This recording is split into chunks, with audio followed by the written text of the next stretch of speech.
Welcome welcome आपको। Thank you thank you. अभी सुनाइए। जी दीदी शुरू करें भले आप। हाँ भाई, हम लोग थोड़ा मेडिटेशन से शुरू करें, 2 जी, मिनट जी, मेडिटेशन जी करें। एग्जैक्टली। ये तो जरूरी है। जरूरी। हाँ, थैंक यू।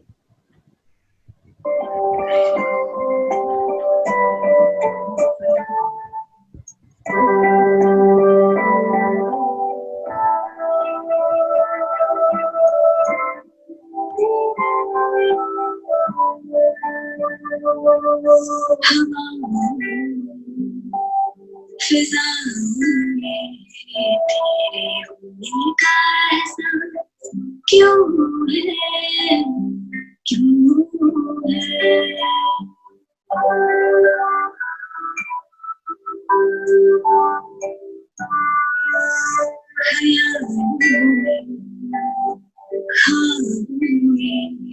तुमसे मिलने की तलब क्यों है, क्यों है? मेरी मंजिलें हर रात तेरे, मेरे जीने की वजह तू है, तू है, तू है,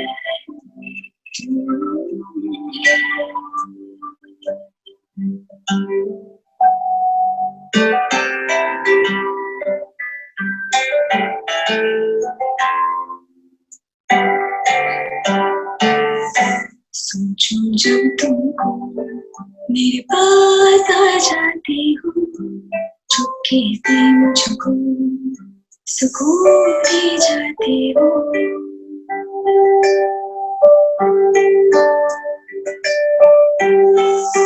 सोचूं जब तुमको मेरे पास आ जाती हो, चुपके से मुझको सुकून दे जाते हो।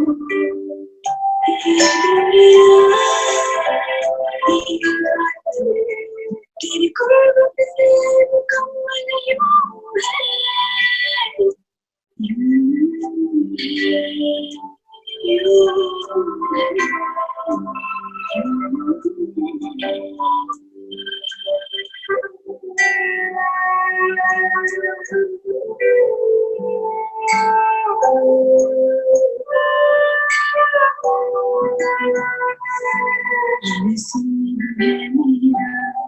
तेरा प्यार जो मिला है, जो दिए मिला तुझसे छुड़ा है।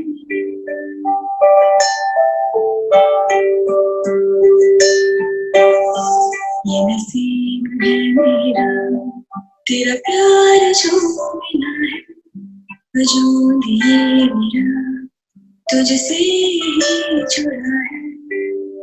तेरी रहमतें, मेरी इनायतें, मुझ पे रहता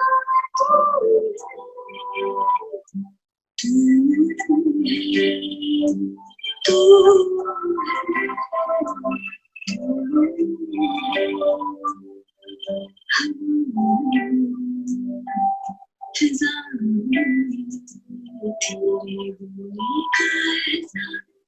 क्यों है, क्यों है?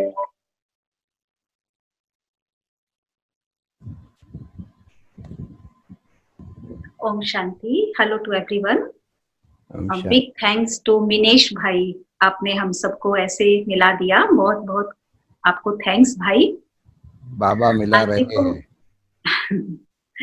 आज देखो समय कैसा आ गया है, हम लोग एक दूसरे को देख भी नहीं पा रहे, मिल भी नहीं पा रहे, लेकिन टेक्नोलॉजी ने सारे वर्ल्ड को कनेक्ट कर दिया। आज विश्व के चारों तरफ जो भी लाइव स्ट्रीम चलती है, तो हम सब सीनियर्स जो भी सुनाते हैं वो हम लोग घर बैठे सुन पा रहे हैं। तो ये कितनी खुशी की बात है ना।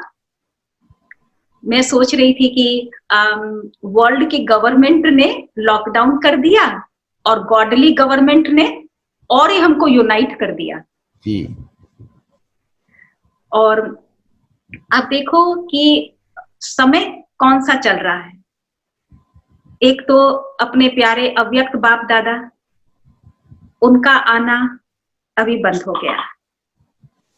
तो बाबा ने हम सबको सारा ज्ञान का खजाना दे दिया। एक बार मुरली में, साकार मुरली में बाबा ने कहा था कि मैं सब डिलीवर कर दूंगा, उसके बाद मैं शांत हो जाऊंगा। आज वो चीज हम देख रहे हैं। उसके बाद दादी जानकी जी, जो हम सबकी प्रेरणादायी दादी थे, वो भी अव्यक्त हो गए। तो अब मुझे ये लगता है कि जैसे फाइनल एग्जाम होता है ना, तो स्कूल में, कॉलेज में, यूनिवर्सिटी में थोड़े दिन पहले सबको छुट्टी दे दी जाती है कि अब आप कॉलेज नहीं आओ, घर में तैयारी करो। हम सबको भी छुट्टी मिली थी ना, 1 महीना 2 महीना, जितना बड़ा एग्जाम उतनी टाइम पहले हम लोगों को फिर कॉलेज नहीं जाना होता था। तो इस तरह से मुझे ये फील होता है कि अभी का जो ये लॉकडाउन चल रहा है ना, ये हम लोगों को घर बैठकर प्रिपरेशन के लिए मिला है टाइम। अब उसके अंदर स्टूडेंट्स किस तरह से वो टाइम को यूटिलाइज करता है, वो उसके ऊपर डिपेंड करता है। कई स्टूडेंट्स पिकनिक करेंगे, बाहर जाएंगे, मस्ती करेंगे, खेल कूद करेंगे, सोचेंगे कि लास्ट वीक में खूब पढ़ लूंगा, और फिर लास्ट वीक में सोचता मैं लास्ट डे दिन रात एक करके पढ़ लूंगा, और फिर हम सबको पता है कि उसका रिजल्ट क्या होता है। और कोई स्टूडेंट सोचता है कि ये जो मंथ है मुझे सेल्फ स्टडी के लिए जो मिला है, तो वो थॉरोली पढ़ाई करता है, सिलेबस को सामने रख करके पूरा प्रिपेयर करता है। तो उसका कॉन्सिक्वेंस कितना स्वीट, रिजल्ट आउट होता है तो कितनी खुशियां, न सिर्फ वो लेकिन उसका परिवार, उसके पहचानने वाले सब कितनी दुआएं देते हैं उस बच्चे को जो फर्स्ट क्लास फर्स्ट होता है। तो छुट्टी, पढ़ाई सबको समान मिलती, प्रोफेसर सबको समान पढ़ाते, छुट्टी के दिन भी सबके समान होते, लेकिन स्टूडेंट का रिजल्ट आउट एकदम अलग अलग होता है। तो मैं ये सोच रही हूँ कि ये जो लॉकडाउन का टाइम है, बाबा ने 50 साल पहले, हम छोटे थे तब सुनते थे कि ऐसा टाइम आएगा, आप आज आपको कहा जा रहा है सेंटर पर आओ, नहीं आ रहे हो, एक दिन आप आना चाहोगे लेकिन आप आ नहीं पाओ। आज वो समय हम आंखों से देख रहे हैं। तो कोई हर्ज नहीं है, जो समय, जैसा समय हमको मिलता है, हम उसमें से कुछ पॉजिटिव निकाल करके उस रीति से हम अपनी लाइफ को चलाएं। तो ये जो टाइम है सेंटर पे नहीं आ सक रहे, इसका कुछ रीजन है ना। स्टेप बाय स्टेप बाबा का पधरामणि बंद हुई, पीछे दादी जानकी जी ने शरीर छोड़ा, लॉकडाउन हो रहा है, हम लोग सेंटर पे नहीं आ पा रहे हैं, लेकिन ये टाइम हमें हमारे इंटरनल एफर्ट के लिए। अब मुझे उस समय को यूटिलाइज ठीक ढंग से करना है। आज कोरोना वायरस है, कल दूसरा वायरस आएगा, परसों सुनामी आएगी, परसों राइट्स होंगे, अर्थक्वेक होगा। मीन्स ये एक्सटर्नल सिचुएशंस तो चेंज होती रहेंगी। कोरोना वायरस का वैक्सीन बन गया, वो प्रॉब्लम सॉल्व हो जाएगी, हम इक्विप्ड हो गए एक चीज से, लेकिन कल दूसरी चीज आएगी ना। तो एक्सटर्नल सिचुएशन के अनुसार अगर मेरी इंटरनल स्टेज होगी तो हम फियर में ही जिएंगे ना। तो बाबा क्या बता रहे हैं कि हमको हमारी इंटरनल स्टेज को मजबूत करना है, फिर ऊपर की बात, बाहर की बातें जो भी आएगी हम कोप अप कर लेंगे। अब देखो, जब हम ऑडिटोरियम बनाते हैं ना, उसमें स्टेज बनाते हैं ना, जितना बड़ा ऑडिटोरियम उतनी बड़ी स्टेज, राइट? फिर उतनी उसकी हाइट, उतनी उसकी स्टडी। अगर उस पर 10 लोग खड़े होने वाले हैं तो वो कितनी स्टडी होनी चाहिए? 25 लोगों को अगर खड़ा करना है तो वो और कितनी स्टडी होनी चाहिए? जरा सी भी हिलती है स्टेज और आप उस पर खड़े हो या डांस कर रहे हो तो भय रहेगा कि कहीं टूट ना जाए, गिर ना जाए। तो जिस प्रकार की सीटिंग है उस अनुसार हम स्टेज तैयार करते हैं। जितने लोग उस पर परफॉर्मेंस करने वाले हैं, डांस होगा, ड्रामा होगा या जस्ट कैंडल लाइटिंग होगा या एक स्पीकर बैठ के स्पीच देगा, उस अनुसार हम उसकी स्टडीनेस, उसका स्ट्रॉन्ग, उसको पावरफुल बनाते हैं। तो इसी प्रकार मेरी इंटरनल स्टेज कितने जन्मों की, कितने टाइम के लिए मुझे बनानी है। I have to plan myself ना। We all are architect of our own life. कोई और नहीं करेगा, मुझे करना है। कितने जन्म की स्टेज मुझे क्रिएट करनी है, कितनी स्ट्रांग पावरफुल बनानी है इंटरनल स्टेज, जो कोई भी सिचुएशन आए कि मुझे हिला ना पाए। ये टाइम जो लॉकडाउन का है, ये हमको उसके लिए मिला है। स्टेज हम तैयार कर रहे हैं। आप देखो, शॉर्ट टाइम जब हम योग में बैठते हैं ना, चलो 45 मिनट्स अमृत वेला किया, मुरली क्लास के पहले हाफ एन आवर योग किया, कोई कभी 10 मिनट्स योग किया, एंड में 10 मिनट्स योग किया मुरली के बाद, वो सब हम लोग करते आए। लेकिन मैंने इसमें रिफ्लेक्ट किया कि क्या होता था कि जब हम योग में बैठते थे तो पहले कुछ मिनट्स तो हमको अपने माइंड को सेटल करने में, कंसंट्रेट करने में, फिर बाबा से कनेक्ट होने में, और फिर बाबा की पावर को मैं ड्रॉ करूं अपने अंदर, भरूं अपने अंदर, एब्सॉर्ब करूं अपने अंदर, लिंक जुट जाती थी। इतने में तो टाइम हो जाता, थोड़ा ही भर पाते थे, फिर आवाज में आने का हो जाता था, राइट। तो अभी के समय हमारी जो दिनचर्या है, टाइम टेबल है, वो हमारे हाथ में है। तो अभी के समय हम लंबे टाइम तक योग करने का चांस मिला है। आवर्स मैं बैठ सकती हूँ योग में। तो जब भरने का समय आता है, आत्मा की लिंक जुटती है ना, उसके बाद वो फ्लो होता है। जैसे सोलार एनर्जी, अपने माउंट आबू रोड में शांतिवन में देखो, बैटरी है जिसमें सोलार पावर कंटेन होती है, और वो बैटरी पीछे कितना यूज होता है। तो इसी प्रकार से मैं आत्मा रूपी बैटरी के अंदर बाबा की वो स्पिरिचुअल पावर उसके अंदर भरनी शुरू हो जाती। तो कांस्टेंट जब मैं योग में बैठती हूँ, लंबे समय के लिए बैठती हूँ, जो आज मैं अनुभव कर रही हूँ, उसमें मैं आत्मा में इतनी शक्ति आ जाती। तो एक है अक्यूमुलेशन, भरना, और दूसरा है फिर खर्च भी करना।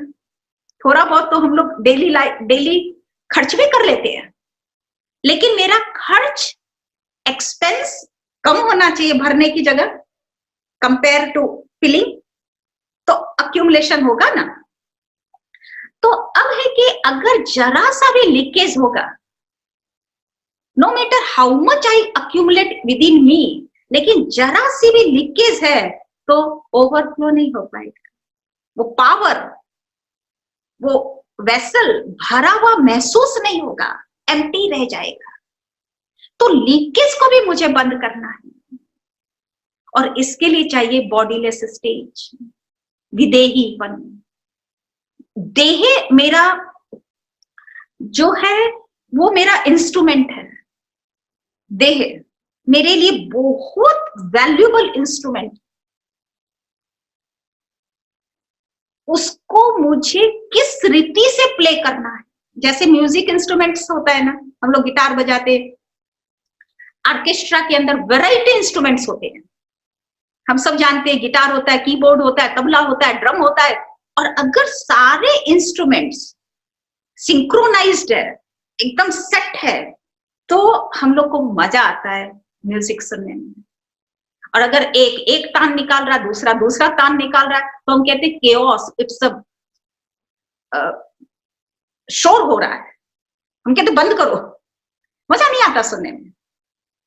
तो एक रिदम होनी चाहिए, एक जैसी सब में।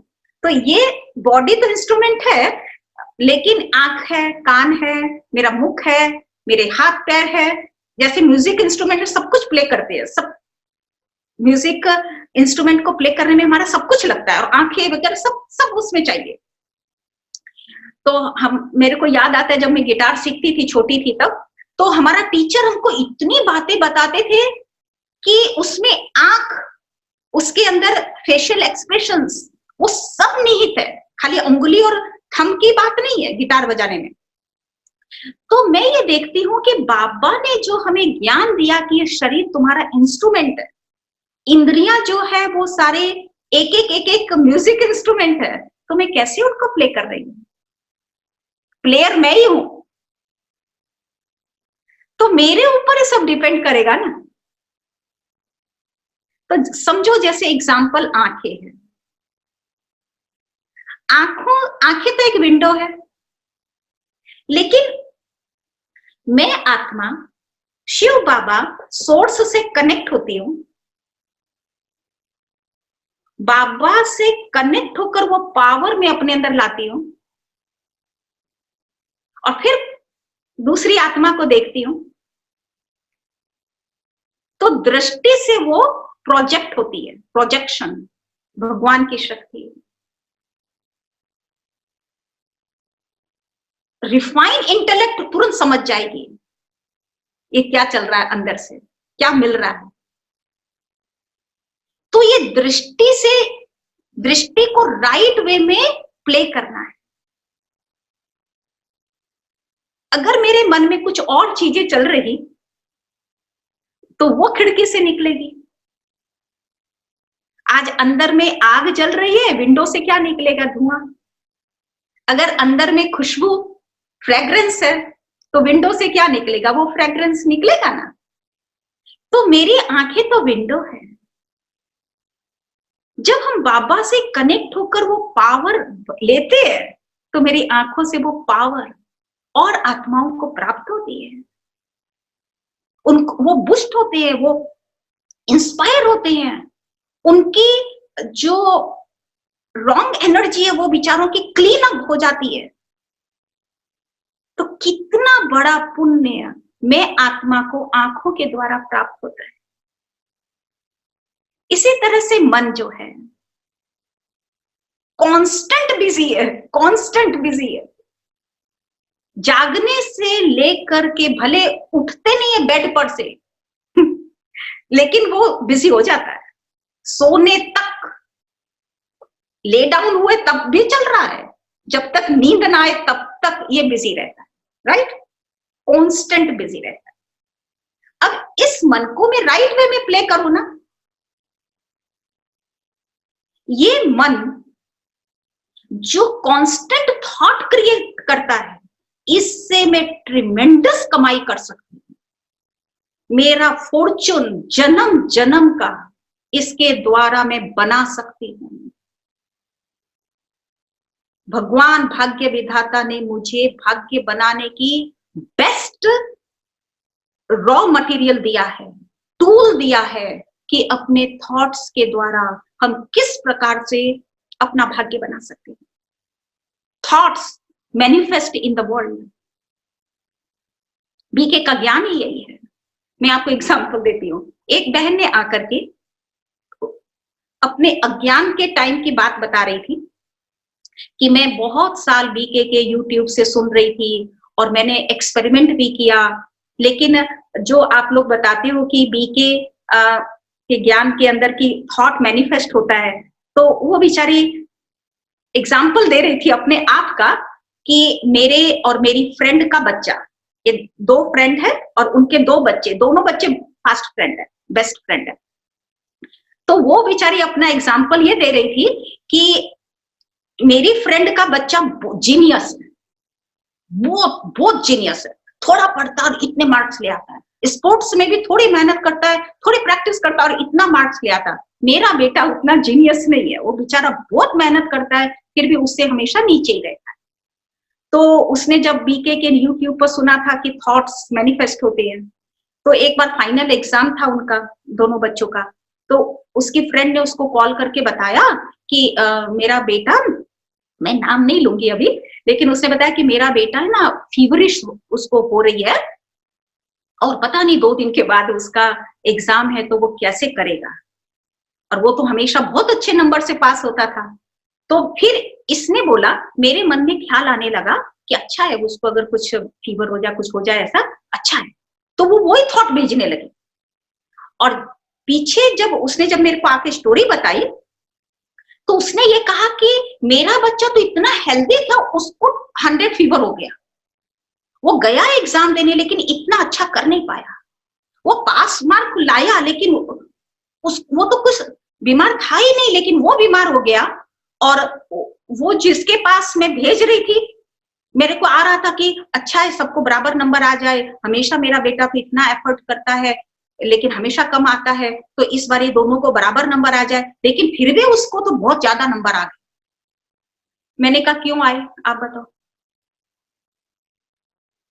आपके अंदर आंसर आ जाना चाहिए, क्योंकि देखो क्या होता है, थॉट मैनिफेस्ट होते हैं, ये 100% राइट। लेकिन अगर मैं जो कोई सक्सेस हो रहा है, जिसकी प्रोग्रेस थोड़ा करने से ज्यादा हो रही है, इसका मतलब पास्ट का क्रेडिट उसके पास है, जिसको हम फॉर्चून भाग्य कहते हैं। अच्छा, तो वो प्लस पॉइंट्स उसको है और मैं उसको रॉन्ग एनर्जी भेज रही हूं, तो उसका फॉर्चून, उसका भाग्य एक शील्ड का काम करता है, वॉल बन जाती है, वो उसको पेनिट्रेट नहीं करेगी, वो बाउंस बैक होकर, वापस होकर के किसके पास जाएगी, जिसने भेजा है। तीर ऐसे मारो तो ऐसे ही जाएगा ना। तो वो मैनिफेस्ट तो होना ही है, जो थॉट माइंड से निकल गया, तीर निकल गया है, वो लगना तो है ही, लेकिन वो उसके पुण्य कर्म उसको बाउंस बैक कर दिया, वापस भेज दिया, तो वो भेजने वाले पे लग जाएगा। तो यहां पर अगर हमको हमारे हर इंद्रियों के द्वारा पुण्य कर्म करने हैं, राइट कर्म करने हैं, तो मुझे थोड़ा पॉज दे करके ये सोचना है कि मैं कर्म बंधन बांध रही हूं या कर्म संबंध बना रही हूं। अगर उस आत्मा जो प्रोग्रेस कर रही है, उसका पास्ट का जो एलिमेंट है, वो उसका भाग्य है उसके साथ ना, अगर मैं उसके बारे में अच्छा सोच लूं कि वो भी ठीक हो जाएगी, जो अच्छी तरह एग्जाम दे सके, तो मेरा हिसाब बना उस आत्मा के साथ, और वो हिसाब संबंध, कर्म संबंध बन गया। तो मैंने अच्छी आत्मा से शेयर कर लिया, कनेक्ट हो गई, और नहीं तो उसका उल्टा हो गया। तो हमारा मन, हमारे थॉट्स हमारी बहुत बड़ा साधन है सेवा करने का। बहुत कुछ हम सेवा कर सकते हैं इसके बाहर, इस आधार से, और माला माल बन सकते हैं अगर हम उसको राइट वे में प्ले करना जाने तो। म्यूजिक इंस्ट्रूमेंट है, लेकिन अगर मैं ठीक रीति से बजाना ही नहीं जानती हूँ, सारे गम ही नहीं पता है, तब तो केओस हो जाएगा ना, वो शोर हो जाएगा ना, नॉइज कहलाएगा ना, म्यूजिक तो नहीं कहलाएगा ना, ना मुझे सूदिंग होगा ना औरों को होगा ना। इसी प्रकार से कान है सुनने के लिए। अब मैं क्या सुनती हूँ, अगर कोई अच्छी बातें सुनती हूँ, सुनते ही मेरे अंदर वो प्रोसेस होना शुरू हो जाता है। अच्छी बातें सुनी, वो प्रोसेस होगी, फिर निकलेगी भी ना, जो कोई आएंगे उनसे वही शेयर करेंगे, फोन भी होगा तो वही शेयर करेंगे। तो अच्छी बातें इनटेक अंदर गई, इनपुट अच्छा डाला तो आउटपुट भी अच्छा जाएगा, तो उसके द्वारा भी हम सेवा कर सकते हैं। अदर वे राउंड भी, अगर मैं कोई उल्टी सीधी बातें सुन लूं, इंटरेस्ट रखूंगी, तो मैंने अगर इंटरेस्ट से सुना तो सुनाने वाला बहुत राजी होकर के और कुछ मिर्च मसाला लगाकर प्रेम से मुझे सर्व करेगा। उसको जब कुछ सुनाना होगा तो मुझे याद करेगा, तो मैं उसको उसके रॉन्ग बात को बढ़ावा देने वाली बन गई। जैसे आपने देखा होगा, अगर कोई चीज हम कुक करते हैं और कोई बहुत प्यार से खाता है, तो हमारी इच्छा होती है उसको फिर से खिलाएं और ज्यादा अच्छी तरह टेस्टी बना कर खिलाएं, होता है ना। तो इसी तरह से अगर हम कोई ने उल्टी सीधी बातें आके सुनाई और मैं ध्यान से सुनूंगी, तो पीछे वो और सुनाएंगे और बढ़ा चढ़ा कर बताएंगे। तो मैंने मेरा भी टाइम स्पॉइल किया, उनका भी किया। आदत और मेरी भी पक्की हुई, उनकी भी हुई। बाबा मुरली में रोज कहते बच्चे झरमुई झंगमुई मत करो, टॉस्पी टोलवी बातें मत करो, गॉसिप नहीं करो, कहते हैं ना। अच्छा, और कोई चाहता भी नहीं है, जब मुरली में आता है तो कोई चाहता भी नहीं है। लेकिन फैक्ट ये भी है कि अगर कोई बात उल्टी सीधी सुनाने आते हैं ना, बड़े इंटरेस्ट से सुनते भी बहुत इंटरेस्ट से है, मजा भी उसमें आता है। तो मैं अपना एग्जाम्पल बताती हूँ, क्योंकि ब्राह्मण परिवार में भी सब तरह के खट्टे मीठे भी अनुभव होते हैं। कोई अगर आकर कहती है तेरे बारे में ना वो ऐसा बोल रही थी, मैं उसको सुनती नहीं हूँ ध्यान से। क्यों? क्योंकि अगर मेरे बारे में तेरे को वो बोल रही थी, इसका मतलब जरूर तेरी वो फ्रेंड है, क्योंकि क्लोज होंगे तो ही बोलेंगे ना। तो तुम अगर अपनी फ्रेंड की ट्रस्टवर्दी नहीं रही और मुझे इस रीति से आकर बता रही है, तो फिर तुम मेरे लिए ट्रस्टवर्दी कैसे होगी?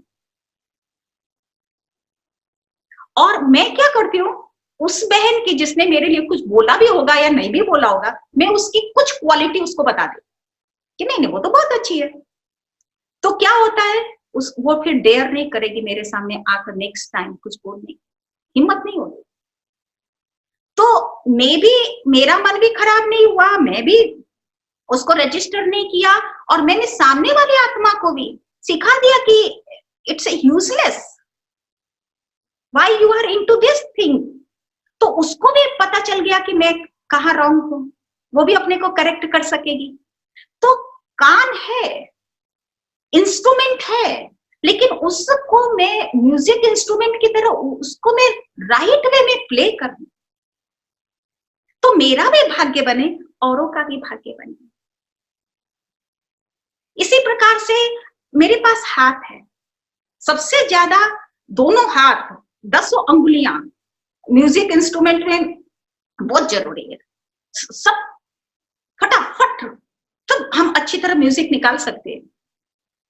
तो सेवा के अंदर भी हमारे हाथ बहुत इंपॉर्टेंट म्यूजिक इंस्ट्रूमेंट है। इन हाथों के द्वारा मैं तो हूं चलाने वाली, इन हाथों के द्वारा कैसे म्यूजिक प्ले कर रही हूं, कौन से टाइप के कर्म कर रही हूं जो किसी को लगे। जरूरी नहीं है कि ज्ञान देना ही सेवा है। कई बार कोई बाबा का बच्चा बीमार है, अकेला है, उस समय उसको ज्ञान नहीं चाहिए। अगर मैं उस समय उसको कुछ बाबा का ब्रह्मा भोजन भेज देती हूँ, उसके लिए वो अमृत है। किस समय पर किसको किस चीज की जरूरत है। हम वो टीचर नहीं है कि खाली ज्ञान प्रीच करने वाले। ज्ञान तो बहुत आजकल ऑनलाइन भी बहुत कुछ है। तो किस समय पर किसको किस प्रकार की जरूरत है, हमारे कर्म इन हाथों से वो ही हो।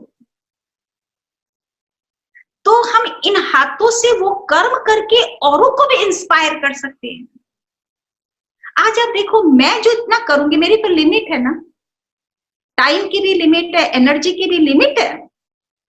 लेकिन अगर मैं 10 आत्माओं को इंस्पायर करूं, उनको मैं टीच करूं, और वो जो सेवा करेंगे तो उनका भी शेयर्स मेरे पास आएगा ना, रॉयल्टी के रूप में। तो कितना मेरा भाग्य बनेगा, मैं माला माल हो जाऊंगी। तो कर्म वो करे जिससे औरों को इंस्पिरेशन मिले। एक जगह मैंने पढ़ा था, वो बात मुझे फिट हो गई थी बचपन में। Aspire to inspire before you expire, aspire to inspire before you expire. और मेरी एक्सपायरी डेट तो है भी नहीं, पता भी नहीं है मुझे, है तो जरूर, लेकिन मुझे तो पता ही नहीं कि मैं कब एक्सपायर होंगी। आज हम कोई भी चीज खरीदते हैं तो हम कंटेनर पर पढ़ते हैं एक्सपायरी डेट क्या है। तो जिसकी एक्सपायरी डेट बहुत लेट तक होती है ना, हम उसको पीछे रख देते हैं, और जिसकी एक्सपायरी डेट अभी एक्सपायर होने ही वाला, उसको पहले यूज कर लेते हैं, राइट। और जिसके 1 साल लंबे हैं तो हम निश्चिंत रहते हैं। अच्छा, यहां पर तो मुझे पता ही नहीं कि मेरी एक्सपायरी डेट क्या है। तो हम औरों को इंस्पायर करने के बिना रह कैसे सकते हैं? इतना खजाना बाबा ने मुझ आत्मा को दिया है। रोज मुरली में बोलते बाबा, बांटो बच्चे बांटो, भाग्य बनाओ।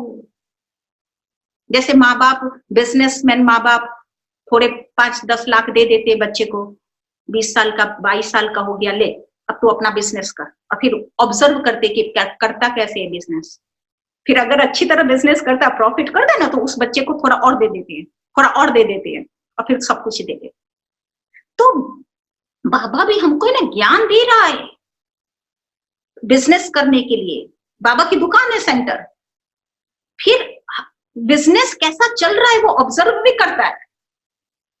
तो बाबा ने हम बच्चों को जो ज्ञान दिया है, वो उस ज्ञान से हम औरों को इंस्पायर करें, वो फिर औरों को इंस्पायर करे, तो फिर कितने हम माला माल हो जाएंगे, कितनी रॉयल्टी हमारे जमा हो जाएगी, जन्म जन्म के लिए हम मस्त रहेंगे, हमको कोई चिंता नहीं रहेगी। तो कर्म से, हाथों से कैसे कर्म करना है, तो हमारे हर म्यूजिक इंस्ट्रूमेंट, उसका रिदम कैसा है। म्यूजिक डायरेक्टर होता है ना, वो बैक होकर के फिर सुनता है, क्योंकि हम लोग मुंबई में बहुत सारी कैसेट्स, उस समय तो टेप्स कैसेट्स बनती थी, तो हम सब ऑब्जर्व करते थे कि म्यूजिक डायरेक्टर सामने से ही म्यूजिक इंस्ट्रूमेंट सबको देखकर सुनता भी नहीं है, कभी कभी बैक होकर के सुनता है। तो ऐसे ही हमको ऑब्जर्व करना है, अपने आप को ही पॉज दे करके कि मेरी आंखें, मेरे कान, मेरे हाथ कर क्या रहे हैं, मेरा मन कर क्या रहा है, वो रिदम सुने। और फिर अगर थोड़ा भी सिंक्रोनाइज्ड नहीं है, मेल नहीं है, वो शोर है, नॉइज है, तो उसको मुझे करेक्ट करना है। और वो नॉइज मेरे अंदर जो चल रही, उसको भी मुझे सुनना है। आपको पता है वो नॉइज कैसे चलती है? सपोज मैं राइट वे में काम नहीं करती, कुछ 19-20 अंदर चल रहा है, तो एक प्रकार की नॉइज होती है, मुझे ऐसा नहीं करना चाहिए था, अच्छा नहीं हुआ। वो नॉइज मेरी खुशी को खत्म कर देती। वो शोर है, आवाज है, नॉइज है।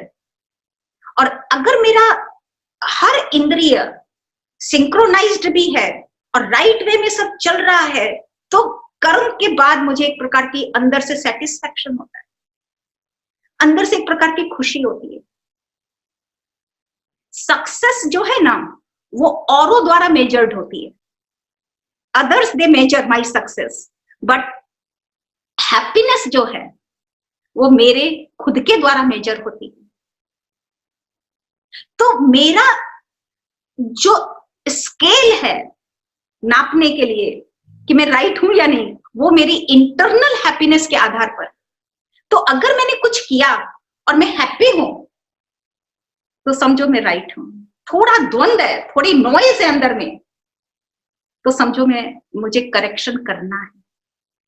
तो एक है आई शुड डू दिस, एक है I want to do this. वो दोनों सिंक्रोनाइज्ड होना चाहिए, यही पुरुषार्थ है। बुद्धि कहती है यू शुड डू दिस, और मन कई बार कहता है I want to do this. तो क्या दोनों एक है?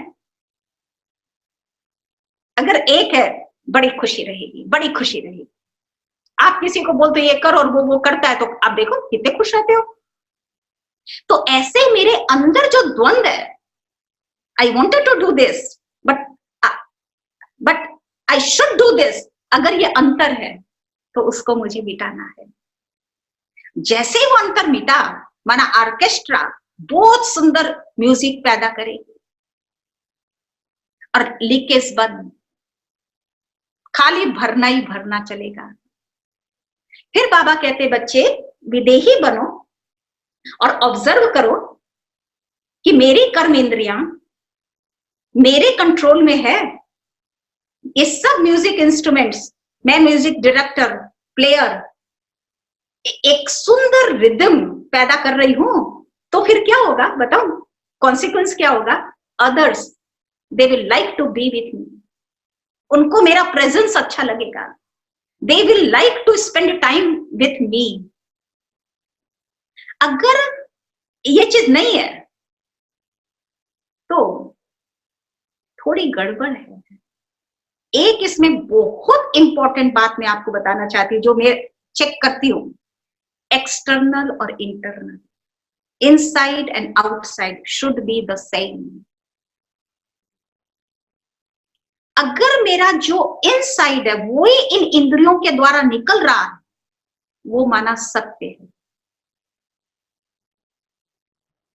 उसमें मेरे इनसाइड और आउटसाइड में सिंक्रोनाइज्ड होना चाहिए। फिर लोगों के लिए हम वैल्यूएबल बन जाते हैं, डायमंड बन जाते हैं। जैसे डायमंड भी होता है ना, अगर उसमें फ्लोज नहीं है ना, बहुत उसकी वैल्यू होती है। वो व्यक्ति सॉलिड रहता है जो अंदर और बाहर एक है। आजकल एक तरह की फैशन है, अंदर कुछ है, ऊपर से हाँ fine fine fine, I am fantastic, ऐसे ऐसे वर्ड्स बोल देंगे। लेकिन ऊपर से लोग कंफर्ट देंगे, बहुत अच्छा व्यवहार करेंगे, लेकिन वो नकली है, वो पॉलिश्ड है। क्योंकि जब वो पॉलिश उतर जाती है, सत्य तो सत्य दिखता है। तो ऊपर से अगर कंफर्ट दिया लेकिन अंदर में वो भाव नहीं है, तो इनसाइड आउटसाइड सेम नहीं है, ट्रांसपेरेंसी नहीं है, तो आज अच्छी फ्रेंडशिप होगी और कल दिल टूट जाएगा, अरे फिर वो फ्रेंड्स भी नहीं रह पाएंगे। इसलिए एक तो मेरी सर्व इंद्रियों के बीच हार्मनी और एक मेरे इनसाइड आउटसाइड के बीच हार्मनी होनी चाहिए। अगर जिनमें नहीं है वो चीज, हम उससे किनारा करें, वो बेटर है। नहीं तो हमारे अकाउंट बन रहे हैं। इस बात का हमें ध्यान रखना। कई बार बाबा मुरली के अंदर बताते, बच्चे संग ऐसा करो जो आपको पार लगाए, ऐसे संग में मत जाओ, वो बहुत इंटरेस्टिंग होंगे लेकिन हमारी नैया को पार लगने नहीं देंगे। ऐसे का संग भी नहीं करना है जो अंदर एक बाहर दूसरा रहे, इसकी संभाल करनी है। फिर बाबा कहते, बच्चे ये शरीर जो है ना, वो आपका कॉस्ट्यूम है। तो मैंने एक मोहिनी बहन जी की क्लास सुनी थी बहुत साल पहले, तो उसमें उन्होंने बहुत सुंदर बात बताई थी कि जैसा ओकेजन होता है ना, जैसा प्लेस होता है ना, जैसे स्थान होता है ना, हम वैसी ड्रेस चूज करते हैं, राइट। तो मैं आत्मा बिंदु, सॉफ्टवेयर, छोटी एनर्जी, ये शरीर मेरा कॉस्ट्यूम है। तो जब कर्म करना है तो मैं इस देह का आधार लेकर कर्म करूं, कर्म योगी बनकर, और फिर जब मुझे एंजेलिक वर्ल्ड जाना है तो कौन सी ड्रेस पहननी चाहिए? एंजल, हल्का। ब्रह्मा बाबा एंजेलिक फॉर्म में है तो मेरे को भी वही ड्रेस पहनकर ऊपर जाना है। जब मुझे शिव बाबा से मिलन करना है, परम धाम जाना है, तो मेरा फॉर्म, रूप कैसा होना चाहिए? बिंदु। तो जब मुझे परम धाम के बाद सतयुग में आना है तो सतयुग की ड्रेस कौन सी होती है? Golden divine dress. तो ऐसे जैसा ओकेजन, जैसा प्लेस, वैसी ड्रेस। तो मैं आत्मा जब इस देह से न्यारी होती हूँ, बॉडीलेस स्टेज होती है, तो मैं डिफरेंट डिफरेंट ड्रेसेस पहन सकती हूँ। अगर मैंने बहुत टाइट ड्रेस पहन लिया तो वो तो खुलेगी नहीं, निकलेगी नहीं, तो दूसरी पहनूंगी कैसे? तो देह रूपी ड्रेस को भी मुझे ऐसा लूज करके रखना है ताकि फट से मैं एंजल बनूं, फट से ज्योति बिंदु बनूं, फट से मैं देव स्वरूप इमर्ज करूं। अलग अलग ड्रेस। आजकल लोग है ना, सारा वर्ल्ड कहता है stay home stay home stay home. अभी 2 दिन से तो यहाँ भी सिलिकॉन वैली के अंदर भी राइट्स हो रहे हैं, कर्फ्यू लग गया है और ब्लैक एंड व्हाइट का इतना सब केओस चल रहा है। एक बेचारे व्हाइट से ब्लैक की मृत्यु हो गई, तो बहुत राइट्स हो रहा है। मैंने मन में सोचा, एक ने बोला शूट, लूट शूट, मैंने बोला शूटिंग आदि से, गड़बड़ करने से ठीक नहीं कर सकते। One wrong doesn't have right to make other wrong right. So मेरे रॉन्ग से राइट को, मैं रॉन्ग को राइट नहीं कर सकती हूँ, मैं राइट बनकर रॉन्ग को राइट कर सकती हूँ। तो मुझे आया ये कलर का भेदभाव जो व्हाइट और ब्लैक का चल रहा है अभी 2 दिन से सिलिकॉन वैली में, उसके कारण कर्फ्यू भी लग गया, कितनी लूट मार कर रहे हैं दुकानों का। तो मुझे आया कि भगवान शिव बाबा, आपने हमें जो ज्ञान दिया है, वंडरफुल ज्ञान दिया है कि आत्मा आत्मा सब बराबर है। स्किन मत देखो, आज मैंने व्हाइट पहना, कल मैं ब्लैक साड़ी पहनी, स्किन नहीं देखो, हर एक आत्मा।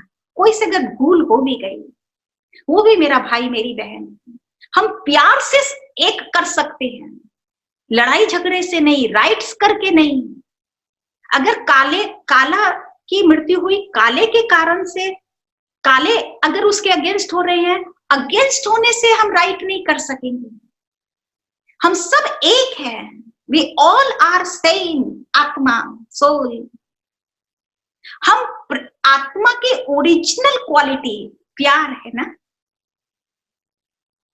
भूल को माफी मांग करके और प्यार से हम एक दूसरे को गले लगा करके हम भी सुखी रह सकते हैं, औरों को भी सुखी कर सकते हैं। तो मैं ये सोच रही थी कि बाबा ने जो आत्मा का ज्ञान दिया है, सिर्फ उस आत्मा शक्ति और परमात्मा शक्ति के आधार पर ही हम दुनिया को सुख शांति में बना सकेंगे, उसको हम राइट जजमेंट दे सकेंगे। नहीं तो हमसे दूसरी भूल हो जाएगी। भूल एक हुई, उसके कारण और कितने को मार रहे हैं, काट रहे हैं, कितना नुकसान हो रहा है। भूल, एक भूल से 100 भूलें हो रही है अज्ञान के कारण। आज अगर हम आत्मिक स्वरूप में देखते हैं तो हम सब एक है, और आत्मा का जो ओरिजिनल क्वालिटी है, शांति, प्रेम, आनंद, उससे हम सबको रेक्टिफाई कर सकते हैं, रिफॉर्म कर सकते हैं, चेंज कर सकते हैं। तो बाबा का जो ज्ञान है वही सत्युग लाएगा, वही पहले तो सत्युग मेरे अंदर लाएगा, मुझे शांत रखेगा, मुझे मेरे प्रेम को, मेरे आनंद को बनाए रखेगा, वो फिर एमिट होगा, वाइब्रेट होगा दूसरों तक। तो बाबा ने हम बच्चों को यही काम दिया है कि बच्चे स्टे होम। सारी दुनिया कह रही है stay home, stay home, stay home, बाहर केओस से स्टे होम। मैं कहती हूँ होम एक तो ये लकड़ी का, यहाँ तो लकड़ी के ही बनते ना घर बड़े बड़े भी इतने स्टोरीज के भी लकड़ी के ही होते हैं। तो एक तो ये लकड़ी का होम, दूसरा ये बॉडी भी मेरा होम ही है, और क्या, stay in home, stay home. और तीसरा है one is go in, stay home, and दूसरा गो अप, स्टे होम, परम धाम। So stay home, be in परम धाम, बहुत सेफ्टी है। फिर बाहर कुछ भी हो रहा है उसको जस्ट ऑब्जर्व करना है। सो बाबा ने हमें क्या काम दिया है, आज में क्या सिग्नल बाबा मुझे दे रहे हैं। और वंडरफुल बात तो ये मुझे लगती है कि बाबा की मुरली इतने साल पहले चली थी, आज भी पढ़ते हैं तो ये लगता है कि ये तो आज की सर्कमस्टांसेस अनुसार बाबा सुना रहा है। कभी बासी नहीं होती है मुरली बाबा की, ताजा रहती है, टाइम अनुसार, सर्कमस्टांसेस अनुसार ही वो पॉइंट आती है। और अगर हम उस पर ध्यान दे करके चलते रहें, क्योंकि ये तो भगवान का कार्य है, इट्स गॉड्स प्रोजेक्ट। वो तो सत्युग बनाएंगे ही, बनना ही है, रात के बाद दिन तो आना ही है, लेकिन उसमें हमारा जितना सहयोग पड़ जाता है उतना अच्छा है। आज शेल्टर इन प्लेस है कैलिफोर्निया, यूएस के अंदर, लॉकडाउन जिसको इंडिया में बोलते हैं, तो भी क्या है, यहाँ इतनी सेवा हो रही है। मेरे को अपना एक्सपीरियंस सुनाने को भी कहा गया, वो भी मैं शॉर्ट में आप लोगों को बता दूं कि 25 साल पहले दादी प्रकाश मणि जी ने मुझे यहाँ भेजा, और वहां पर जब वो आती थी तो हम लोग बहुत, गामदेवी में थी तो बहुत वीआईपी सेवा करते थे।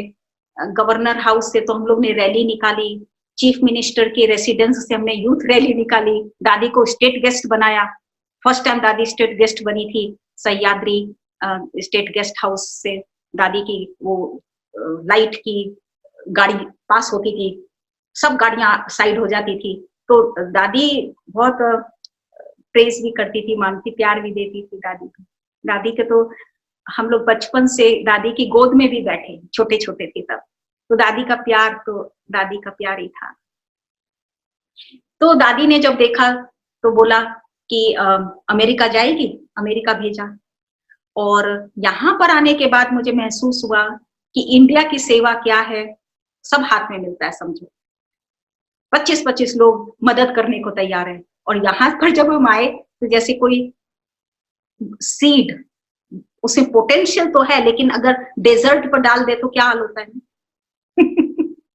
मैंने वो अनुभव किया कि सब कुछ तेरे अंदर है, लेकिन तुझे वो डेजर्ट को अभी फुलवारी बनाना। तो मना इतनी बातें आई 2-3 साल तो। और ये सिलिकॉन वैली में सबसे बड़ा फैक्टर टाइम, किसी को भी टाइम नहीं है, सब इतने बिजी हैं, बात मत पूछो। इतनी एज के बाद भी डिग्री पर डिग्री लेते, पढ़ाई करते, फुल टाइम जॉब होती, बच्चे होती, कितना बिजी, उस अनुसार तो हम लोगों की लाइफ फिर भी शांति वाली है। तो उन लोगों को ज्ञान देना, बिगनिंग में 3-4 साल तो कब सुबह होती थी, कब शाम होती थी, कब सोते थे, कब खाते थे, कुछ मेरे को ख्याल नहीं होता था। दिन और रात समझो समान था। तो बिगनिंग के अंदर 2-3 साल तो समझो बहुत मेहनत हुई, लेकिन बाबा वो परीक्षा भी लेता है और फिर फ्रूट भी उतना ही देता है, फल भी उतना ही मीठा होता है। आज आप देखो 200 स्टूडेंट्स हैं बाबा के मिलपीटर्स सेंटर में, और 100 के करीब सब कपल्स हैं, 8-10 को छोड़कर बाकी सब कपल्स आते हैं। उसमें सब आईटी वाले हैं, हस्बैंड वाइफ सब आईटी में जॉब करते हैं। और सबसे बड़ी बात तो जो भी बाहर से आते हैं वो अमेज्ड होते हैं देख करके कि छोटे छोटे एज के 30s 40s, लेकिन बाबा का ज्ञान लेकर पवित्र रहते। ये बहुत बड़ी बात है। और बिगनिंग में वो बहुत क्वेश्चंस करते हैं, वो उनको हर चीज का प्रूफ चाहिए, हर चीज का प्रूफ चाहिए। तो मैंने उनको बोला कि ठीक है, आप पहले एक्सपेरिमेंट करो। World is the laboratory, you experiment yourself, explore करो जो ज्ञान मिल रहा है। और जब एक्सपेरिमेंट करोगे, ट्रू ज्ञान है, फिर आपको आप ही एक्सपीरियंस होगा, experience will be your proof. तो उनको, बाबा के बच्चों को हमें जो ज्ञान देना होता है ना, वो बहुत साइंटिफिक रीति से देना होता है, क्योंकि सब लोग यहाँ साइंटिस्ट है, सब यहाँ पर इंजीनियर्स है। तो उन लोगों को फिर उसी रीति से हमें ज्ञान देना होता है। जब वो देखते हैं उसका फायदा तो फिर लग जाते हैं। और इसमें मैंने एक बहुत बड़ा फैक्टर देखा है, अमृत वेला का योग।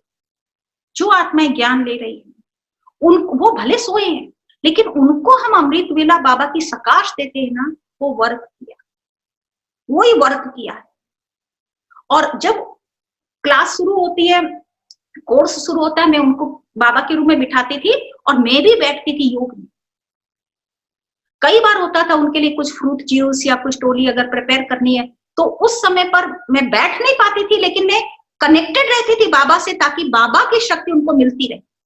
वो बहुत काम किया है, मैं उसको शब्द में बता नहीं सकती कि आज सिलिकॉन वैली में जो बाबा की सेवा हुई है वो बाबा ने की है। और उसमें दादी जानकी जी का जो हाथ है, इंटरनल उनकी जो मदद है, बहुत हुई, वो सब उनको ही जाएगी। आज यहाँ इतने बाबा के बच्चे तैयार हो गए हैं। और ये सिलिकॉन वैली है, तो जो भी बड़ी बड़ी आईटी कंपनीज है ना, जैसे एप्पल का हेडक्वार्टर यहाँ ही है, 15 मिनट सेंटर से 15 मिनट दूर पर। गूगल का हेडक्वार्टर यहाँ ही है, सेंटर के 10 मिनट दूर पर। इंटेल का, सिस्को का, सब हेडक्वार्टर्स, बड़ी बड़ी कंपनीज, उसके फेसबुक का, एडोबी का, सबके हेडक्वार्टर यहाँ ही हब है, सिलिकॉन वैली कंप्यूटर लैंड है। और उसमें executives, directors, managers, even VP बाबा का ज्ञान दे रहे हैं, पक्के ब्राह्मण हैं। और आज 16 भाई बहन फैकल्टी मेंबर है। आज लॉकडाउन है भले, लेकिन बाबा की सेवा बंद नहीं हुई है, बल्कि और ज्यादा चालू हो गई है। हमारे पास 10 to 11 मेडिटेशन कोर्स होता है, 4 to 5 होता है, 6 to 7 PM होता है, और फिर उनके बिगिनिंग कोर्स चलते हैं, पीछे उनके एडवांस कोर्स चलते हैं। एक एक कोर्स के अंदर एक प्रेजेंटर प्रेजेंट कर रहा है, एक रजिस्ट्रेशन वाला एक चैट क्वेश्चन आंसर देखता है, तो 3 या 4 उसको हेल्प कर रहे हैं एक एक ग्रुप में। तो कितने 25-26 भाई बहन कंटिन्यूअसली अलग अलग सेशन में लगे पड़े हैं। इतने बाबा के सॉलिड बच्चे हैं, मेरे तो दिल से आशीर्वाद निकलती है, इतने कमिटेड है बाबा के बच्चे, सब मिल करके इतनी सेवा कर रहे हैं। फिर हमारे पास किड्स की क्लास चलती है, पेरेंट्स की क्लास चलती है, एवरी सैटरडे वेबिनार चलता है। इतनी सारी सेवा बाबा के बच्चे कर रहे हैं, और 25-26 डिपार्टमेंट्स बने गए, उनकी अलग अलग मीटिंग्स होती है। और सारी आजकल, पहले जब हम यहाँ पर आए थे फ्लायर बनाते थे, प्रिंट कराते थे, एक एक को पोस्ट करते थे, अभी तो देखो बाबा ने कितना इजी कर दिया। सब सोशल मीडिया से ऐड डालो और फटाफट रजिस्ट्रेशन भी हो जाते हैं। उसमें फेसबुक से, ट्विटर से, इंस्टाग्राम से, अपनी वेबसाइट जो है, वेब पेज के द्वारा इतने भाई बहन, स्मार्ट भाई बहन है, इतनी सेवा करते हैं, इतनी प्लानिंग बुद्धि है सबकी, बात मत पूछो। अपना खाना खाया, अपनी जॉब किया और बस सेवा में लग जाते हैं।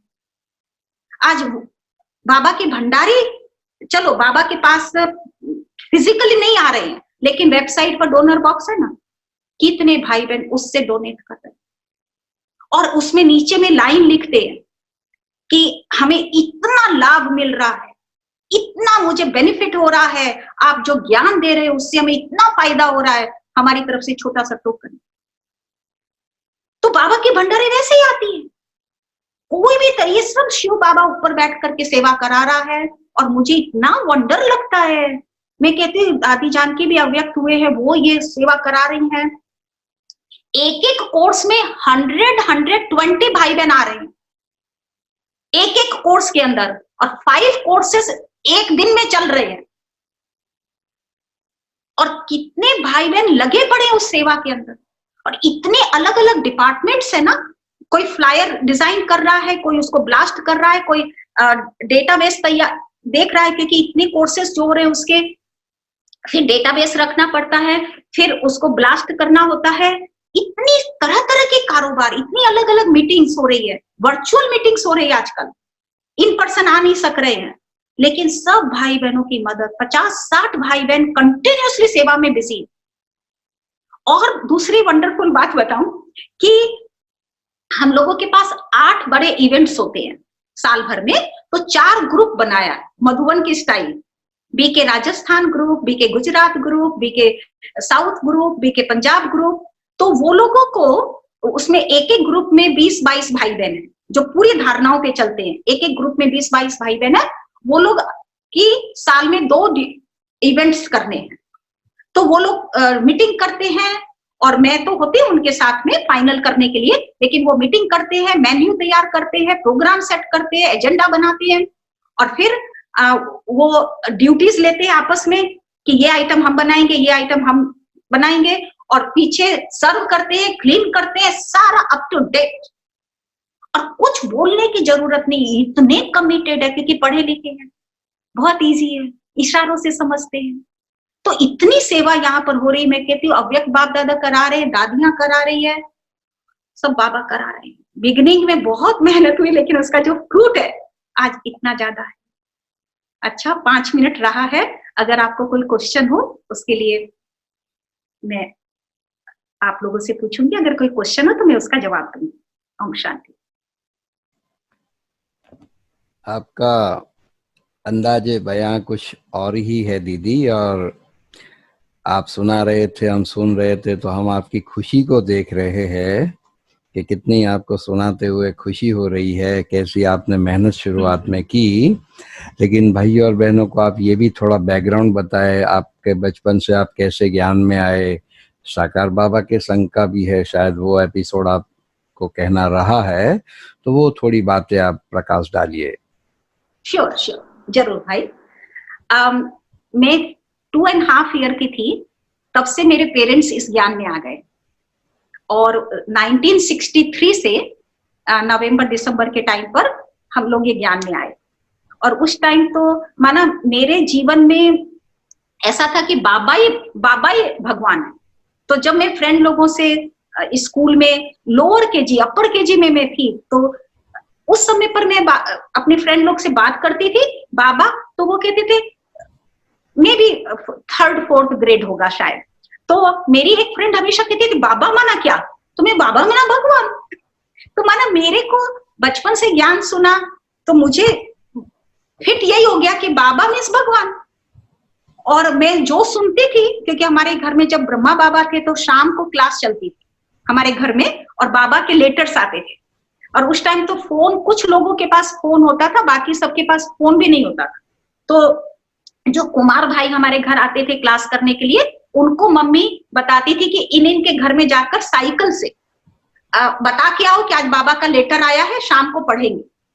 और हम लोग भी आगे आगे बैठते थे कि आज बाबा का लेटर पढ़ा जाएगा। तो बाबा की वो पिंक लेटर हेड पर रेड पेन से लिखा होता था, और लच्छू दादी, ईशू दादी ब्लू पेन से हिंदी में लिखती थी, तो वो लेटर पढ़ा जाता था। तो ज्ञान तो बचपन से ही सुना और शेयर करते थे अपने फ्रेंड लोगों के अंदर। तो मैं बताती थी कि मेरे को ना अपनी बेंच पे बिठाना, अपने पास बिठाना, मेरी जगह रखना, मेरी सीट रखना, क्योंकि 2-2 लड़कियां हम एक डेस्क पर बैठा करते थे स्कूल में। तो मैं कहती थी मेरी भी जगह रखना, मैं तेरे को ज्ञान सुनाऊंगी। इंटेंशन देती थी मैं उनको कि मैं तुमको ज्ञान सुनाऊंगी, क्या सुना है। और फिर मैं ऐसे से सुनाती थी, विनाश होने वाला है, ये होने वाला, उसके पहले हमको तैयार होना है। तो वो लोग कंफ्यूज्ड भी होती थी और सुनती भी थी इंटरेस्ट से। तो इस तरह से चला। फिर हम लोग बच्चे लोग, एक रानी सती मंदिर था, तो हम लोग उसमें भी जाते थे। तो उसमें बच्चे बच्चे सब एक साथ जाते थे। तो मुझे क्लिक कब हुआ कि वहां शिवलिंग, शिव जी का मंदिर था और सभी मंदिर थे अलग अलग छोटे छोटे। तो शिव जी से मेरे को ज्यादा होता था, मैं वहां खड़ी रहती थी और फिर लोग पानी डालते थे, दूध डालते थे, फिर आंख बंद करके पुकारते थे, हे पतित पावन आओ हमें पावन बनाओ। तो मैं सुनती थी। फिर एक से मैंने पूछा ये कौन है, बोला भगवान जी। तो मैंने कहा आपने किसको बुलाया, बोला भगवान जी को। तो मैंने बोला इसका मतलब ये नहीं है। अच्छा, जब सेंटर जाती थी तब मैंने सुना मुरली के अंदर, कोर्स तो मैंने कभी किया ही नहीं, तो मैंने मुरली में सुना कि परमपिता परमात्मा कह रहे हैं कि मैं आ चुका हूं, पतित से पावन बनाने के लिए मैं आ चुका हूं। तब मुझे एक दिन क्लिक हुआ कि वहां बुला रहे और यहाँ आ चुका है। That's it.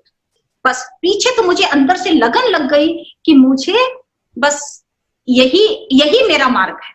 और मुझे ऐसे जब दादियों से मैं अनुभव सुनती थी ना कि ओम मंडली में ये होता था, ये होता था, तो मुझे उस रात वो ही ख्यालात चलते थे कि ये तो मैंने देखा है, ये तो मैंने देखा है। फिर मैं मम्मी से बात करती थी कि ये तो मैंने देखा है, तो मम्मी कहती थी तुम तो जन्म ही उसके बाद है। तो बाद में मुझे ये एहसास होने लगा, पीछे बाबा मुरली में भी कहते थे कि कई बार यज्ञ की आत्माएं गई और फिर वो आती हैं तो उनको एहसास होता है। ये सब तो खैर एहसास की ही बात है। फिर मैंने जब चाइल्ड साइकोलॉजी में मैंने ऑनर्स किया है, तो जब चाइल्ड साइकोलॉजी पढ़ी थी तो उसके अंदर मुझे जब मालूम पड़ा कि बच्चे कैसे होते, तो मुझे पहले तो विश्वास नहीं हुआ कि ऐसे भी कोई मानव कर सकता है। लेकिन फिर पढ़ाई से मालूम पड़ा कि नहीं, ये तो फैक्ट है। तो मुझे अंदर से आया कि मुझे तो उस टाइप की लाइफ जीनी नहीं।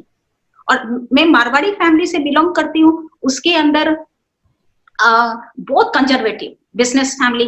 तो वो लोग, और हमारे घर में 45 इयर्स तक कोई लड़कियां नहीं हुई, सबको 4-4 बेटे हो गए थे, कोई को लड़कियां नहीं हुई। मेरे घर में भी मम्मी को 3 बेटे हो गए, पहले 4th में हुई, और मेरे बाद मेरी छोटी सिस्टर हुई। तो हमारे घर में 2 लड़कियां हुई। तो इस कारण से वो लोगों को सबको था कि इनकी शादी करेंगे, घर में जमाई आएगा।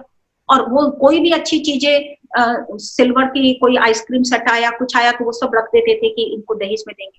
मेरे को आता था कि ये सब फालतू की बातें कर, मुझे तो करना ही नहीं। मेरा बीए का एग्जाम था, बहुत प्रेशर आया, जबकि पेरेंट्स ज्ञान में थे दोनों पक्के, लेकिन और परिवार वालों के प्रेशर से वो लोग भी सोचते थे एक बार शादी कर दे। मैंने बोला कि मैं डूब के मर जाऊंगी, मुझे वो लाइफ चाहिए, अगर आप करोगे तो मेरा बड़ा भाई जो मेरे से बात करा था वो आकर मेरे पेरेंट्स को बोला कुछ भी हो हम लोगों को सहन करना भी पड़ेगा, परिवार की सुननी भी पड़ेगी, लेकिन हमको अगर जिंदा रखना है तो आप उसकी बात मत करो आपसे। तो इस तरह से मेरे को छुट्टी मिली और मैं समर्पित हुई। बिगिनिंग में निर्मल शांता दीदी के पास 3 साल मेरे को भेजा गया और मैं कहती हूँ वो मेरे लिए बहुत बड़ी ब्लेसिंग रही, क्योंकि जो मुझे सीखने को मिला उनसे वो मेरे लिए बहुत बड़ी चीज रही। दादी ने हम लोगों को बहुत कुछ सिखाया। वैसे पेरेंट्स के साथ पहले जाते थे तो बहुत लाड कोड वो सब मिलता था, तो हम सोचते थे वही लाइफ है, लेकिन जब समर्पण हुए, जब रहने लगे ना सेंटर पर, तो मालूम पड़ा एक एक बात में कितनी हम गलती करते, कितनी गलतियां हमसे होती है। और दादी की आंखें इतनी तेज, 10 अच्छा होगा लेकिन एक जो मेरे से गलती होगी दादी की आंख वहीं जाएगी, आप कुसुम इधर आते। तो मुझे लगता था कि घर में तो हमारी इतनी बड़ाई की जाती थी, इतनी प्रेज होती थी, हम सोचते थे हम 30 मार खाएं, यहाँ आने का मालूम पड़ता है कुछ भी नहीं है, हमको बहुत लर्न करना है। इतना जिगर से कुछ करते थे, फिर भी दादी मेरे को सिखाती थी, दादियों को वो तो परफेक्ट आत्माएं हैं, हम लोग तो कुछ भी नहीं है, तो हमें बहुत कुछ सीखने को मिलता था। कई बार तो मैं बाथरूम में जाकर के अपने आप से बात करती थी कि आगे से लेकर मेरे को भूल नहीं करनी है। अंदर से बहुत वो भी लगता था कि क्या है, कितना सीखना है, हर बात में गलती हो जाती है, और फिर दुख भी होता था, लेकिन फिर हमको बीके बने हैं तो ट्रेनिंग भी तो चाहिए ना। तो फिर हम अपने आप से बात करके स्ट्रांग बन के बाथरूम से निकलती थी कि अब से लेकर मैं ये भूल नहीं करूंगी, फिर दूसरी तरह की भूल हो जाती थी। तो और फिर दादी किसी को कहती थी लेमन का पीस ला, और वो बहन बेचारी गई, टाइम लगा, तो दादी कहती थी क्या तुम लेमन का पेड़ लगाने लग गई है क्या? तो मैं सीख लेती थी कि इट मीन्स मेरे को फटफट लेमन निकालना है, धोना है, कट करना, जल्दी सिलाना है। तो ऐसे दूसरे को देख देख करके भी मैं सीखने लग गई, और फिर फटफट करने की आदत पड़ गई। और फिर दादी प्रेस भी करती थी। दादी ने एक बार बोला ये राजधानी मेल है, उस समय राजधानी मेल निकली थी, एयर कंडीशनड और आराम से सो करके ऐसे रिलैक्स्ड होकर के आने की। तो दिल्ली से कलकत्ता आती थी राजधानी मेल। तो दादी ने एक दिन मेरे को प्रेस करके कहा ये राजधानी मेल है, तो मैंने मन में सोचा हाँ अभी थोड़ा ठीक हुआ। तो ऐसे ऐसे मैंने, और दादी जो बोलती थी वो ही होता था। कई बार हमको लगता था ऐसा क्यों, लेकिन अगर हम वो दादी जो बोलती थी वो करते थे ना तो ही हमको सफलता मिलती थी। वो मेरा बहुत अनुभव कि वो देवी थी और फार साइटेड थी दादी। निर्मल शांता दादी, परदादी फार साइटेड थी, आगे तक का वो देख लेती थी, समझ लेती थी, और हर एक के अंदर क्या क्वालिटीज है, उसको कैसे ग्रो करना है, वो बहुत जानती थी। वो बाबा की डुप्लीकेट थी। उसके बाद फिर मैं बॉम्बे में शीलेंद्रा दादी के पास रही, उन्होंने की भी बहुत ट्रेनिंग मिली। वो इतनी फ्राक दिल, क्योंकि वो तो जसलोक वाले, उनका भाई मिठू दादा, मिठू चैन राय फैमिली तो वर्ल्ड फेमस है। तो इतना बड़ा दिल, इतनी गिफ्ट आती थी वैसे ही सबको दे देती थी, बड़ी बड़ी चॉकलेट आती थी फॉरेन से, वो सबको दे देती थी। मुझे लगता था पहले कि अभी अभी आया, अभी भी सब कुछ गया, अभी अभी, अब मेरी भी आदत ऐसी बन गई, कुछ भी आता है फट से सीखने को मिलता है। एक एक दादियों से मुझे बहुत सीखने को मिला, और दादी जानकी के तो मैं इतनी नतमस्तक हूँ। बचपन से हम दादियों से पले हैं, इस कारण दादियों को ट्रस्ट रहा, विश्वास रहा। दादी ने सेंटर की भंडारी की चाबी देकर ये कहा सयानी बन, रख अपने पास। मैंने कहा दादी मुझे चाबी नहीं चाहिए, बोला रख अपने पास, सयानी बन, आगे मालूम पड़े। दादी जो सेवा, आज जो भी यहाँ सेवा हो रही है सब दादी और अव्यक्त बाप दादा उनके सहयोग से हो रही है, उनको ही मिले। और बाबा की जो पालना मिली, 21 दिन हम मधुबन में रहे 68 में समर के अंदर। जो उनसे हमको पालना मिली, छोटे थे, जो दृष्टि मिली वो वंडरफुल रही। ठीक है जी जी, बहुत बढ़िया। एक दो सवाल। जैसे दीदी आपने कहा तो पहले ही दादियों ने तो आपको तैयार कर ही दिया था, परंतु क्योंकि आप ईस्ट से वेस्ट में गए तो ईस्ट और वेस्ट की सेवाओं में, क्योंकि साइकोलॉजी में बहुत बड़ा अंतर है, वहाँ की सिस्टम यहाँ की सिस्टम, तो आपको कई चीजें एडॉप्ट करने में टाइम लगा होगा। कैसे आपने वो समय बिताया, क्या संघर्ष हुआ आपको? क्योंकि आप सीखे थे ईस्ट की बातें, गए आप सेवा में वेस्ट में, तो वो भी आपको कई अनुभव हुए होंगे शुरुआती दौर के, वो बहुत कुछ, हाँ कुछ अगर शेयर कर सके आप। बहुत हुए हैं भाई। हाँ, अगर आपको समय की देखो, वो बात नहीं है तो थोड़ा, हाँ हाँ, हमारी 5 बात से मिनट में प्रॉब्लम नहीं बताती है। हूँ। हाँ ठीक है। 5 मिनट में बताती हूँ कि मेरे लिए भाग्यशाली, मेरे को भाग्यशाली इस तरह समझती हूँ क्योंकि गामदेवी सेंटर पे रहने के कारण जी एक तो जितने भी कॉन्टेक्ट्स लंदन के होते थे, तो शील दादी और रमेश भाई का ट्रस्ट था, जी वर्ल्ड रिन्यूअल स्पिरिचुअल ट्रस्ट, और शील दादी वहां ही थे गामदेवी सेंटर पर। तो लंदन से रोज दिन कारोबार चलती थी, और उसमें क्या होता था कि गामदेवी में लंदन के, लेगोस के बहुत सारे स्टूडेंट्स, बाबा के ब्राह्मण बच्चे, जो आधा समय लंदन रहते थे, आधा समय गामदेवी में के चारों तरफ रहते थे, mount pleasant road, ultra mount road, उस तरफ मलबार हिल, उस तरफ रहा करते थे, जो कि गामदेवी के एकदम क्लोज बाय था। जी तो 6 मंथ वो स्टूडेंट्स यहाँ रहते थे, और शील दादी के कनेक्शन में होने के कारण वो हमेशा आया करते थे, उनकी पालना दी जाती थी उन लोगों को। तो वेस्टर्न से का कल्चर से मैं थोड़ी फैमिलियर हो गई, राइट। और दादी जानकी का शील दादी से बहुत गहरा कनेक्शन होने कारण, ट्रस्ट की कारोबार साथ होने के कारण, मैं शील दादी की सारी कारोबार संभालती थी। इवन पावर ऑफ अटॉर्नी तो मैं यहाँ पर आकर के, अमेरिका आकर के बैंक ऑफ बड़ौदा को दी, क्योंकि बहुत क्लोज कारोबार करती थी रमेश भाई उषा बेन के साथ में। तो थोड़ी वेस्टर्न कल्चर से अवगत हो गई, तो वो मैं अपने को भाग्यशाली समझती हूँ कि वो इस रीति से अच्छा रहा। दूसरी बात कि मेरा जो इमिग्रेंट वीजा बना अमेरिका का, तो दादी जानकी ने कहा तुम लंदन भी आओ, क्योंकि बहुत सारे लंदन के स्टूडेंट्स मुझे जानते थे और मानते थे। तो दादी ने कहा कि 4 महीना 4 मंथ ही सिर्फ इमिग्रेंट वीजा मिलने के बाद हम कोई और कंट्री में रह सकते हैं। 4 मंथ के एंड होते ही हमको अमेरिका आना ही पड़ेगा। तो दादी ने क्या किया कि मेरी 6 मार्च को 4 मंथ पूरा हो रहा था, तो 5 मार्च तक मैं लंदन में थी, तो 4 महीना मुझे लंदन में रखा। तो वहां से मुझे बहुत सीखने को मिला, जगह जगह मुझे क्लास के लिए भी भेजते थे, तो सारा ज्ञान जैसे ना रिवाइज हो गया, क्लास कराने के वो सब मुझे बहुत अच्छा लगने लगा।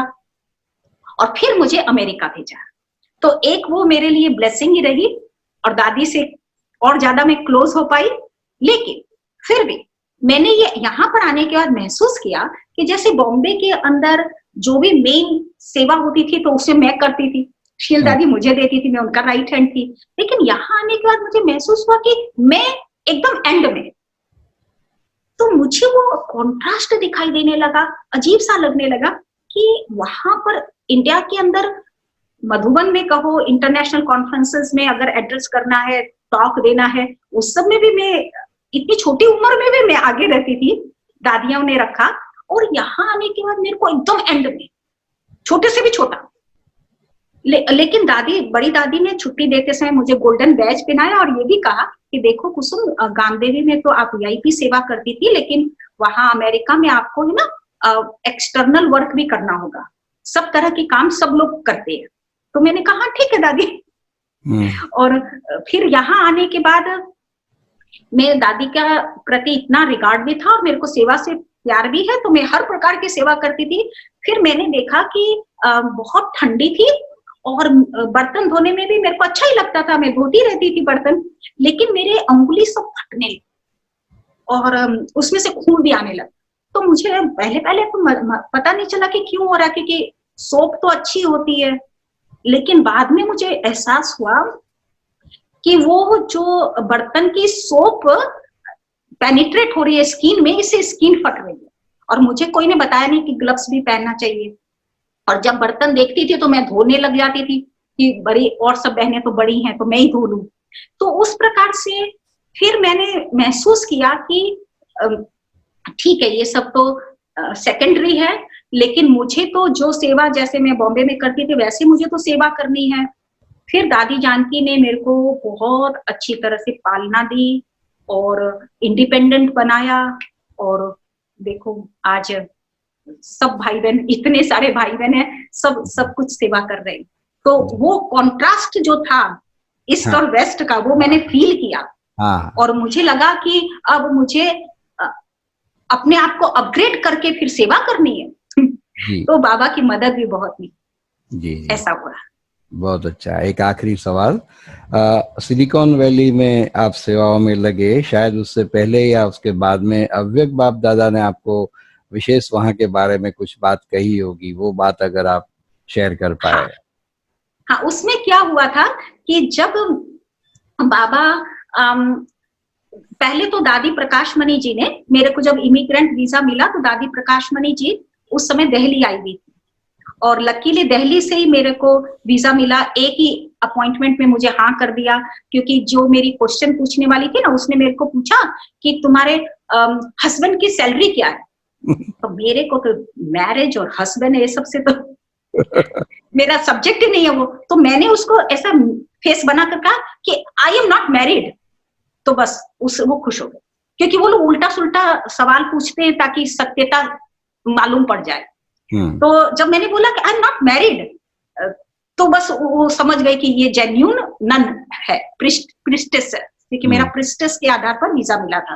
और मेरे को फर्स्ट अपॉइंटमेंट में मेरे को तो इमिग्रेंट वीजा के लिए हाँ हो गया। और जब मैं पांडव भवन वापस आई इंटरव्यू दे करके, तो दादी जी बाहर बैठे थे पांडव भवन में, बाहर कोर्टयार्ड में, और कुछ वीआईपी भाई बहन बैठे थे। तो दादी ने पूछा क्या हो, मैंने कहा मिल गया, हाँ हो गई। तो दादी ने पेड़ा मंगवाया ऑलराउंडर दादी के रूम से और सबको खिलाया।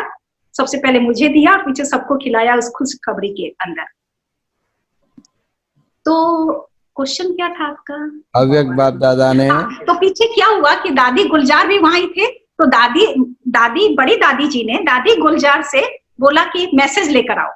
तो दादी गुलजार ने मेरे को शाम को ऊपर फर्स्ट फ्लोर पर टहलते हुए मैसेज सुनाया कि देखो, बाबा ने कहा है कि बाबा निमित्त बनाएगा और सेवा कराएगा, लेकिन सेवा बहुत अच्छी कराएगा, लेकिन बाबा करा रहा है, बाबा की सेवा है, बाबा करा रहा है, वो भाव रखना है।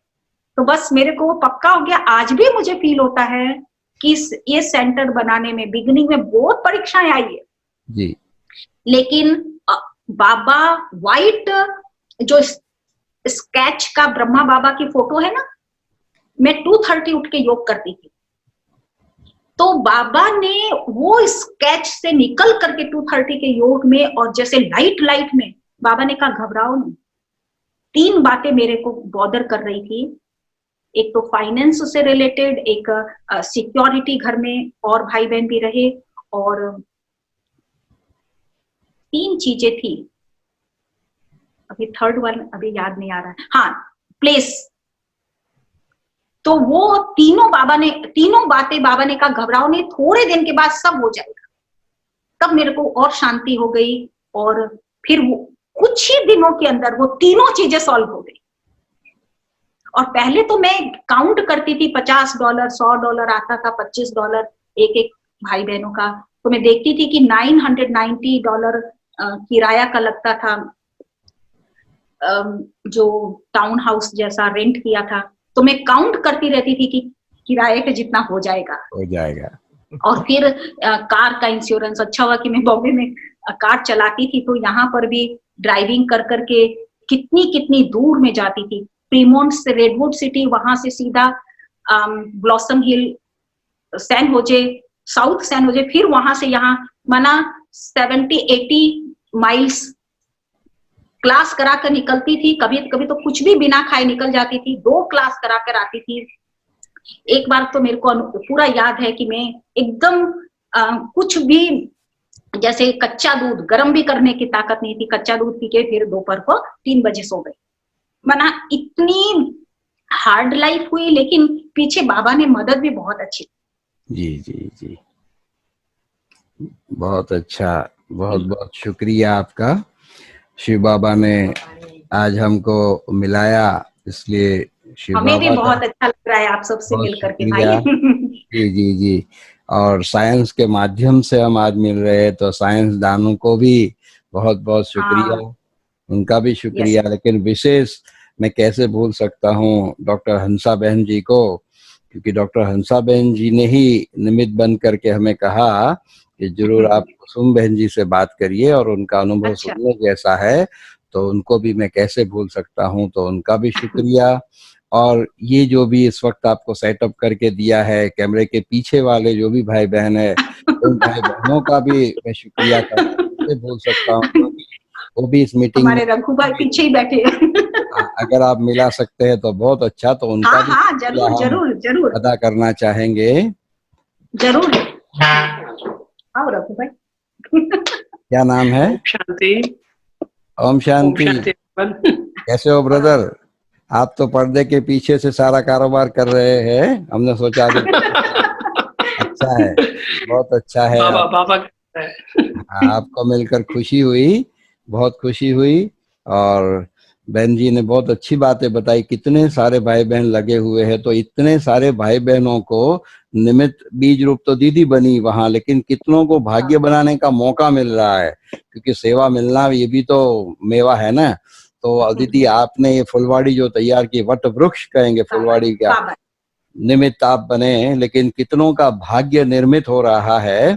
बहुत वंडरफुल आपने बात बताई, 120 का क्लास होना और 5 टाइम्स वो चलना, माना 600 डेली, ये अपने आप में, हाँ, वो भी वीकेंड्स में वीकेंड्स, अब भले वीकेंड्स हाँ में, लेकिन हाँ विदेश की धरती पर ये बहुत बड़ी बात है। भारत में तो हाँ चलो समझ में आ जाता है कि वहां पर हाँ इतने आना, और वो भी इतने बिजी लोग हैं वहां पर, उनको वीकेंड से हाँ, मिलता है, ये और सब उसमें बाबा तो की कमाल। कितना बाबा की है ही है कमाल, लेकिन इंस्ट्रूमेंट की भी कमाल है। डॉक्टर साहब आप इस बारे में क्या कहते हैं? डॉक्टर साहब। बहुत अच्छा।